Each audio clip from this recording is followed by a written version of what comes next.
How to fix WeChat Pay account verification issue.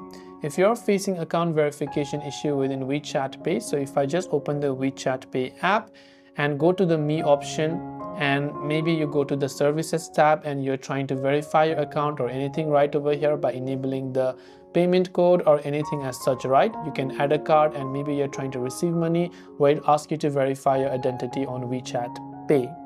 Now, some things that you can check is to verify that your phone number and country code is correct, and you're trying to verify with the same document from the country that you've registered from. So if you're an international WeChat user or a foreigner user, then you want to make sure to use your foreign ID details. And if you are from mainland China, you can use your China card details. But otherwise, you can use your foreign card details as well. And if you're using any sort of antivirus apps and so on, make sure to disable that, check for any network settings within the application and all of the other details to be able to go ahead and then fix it.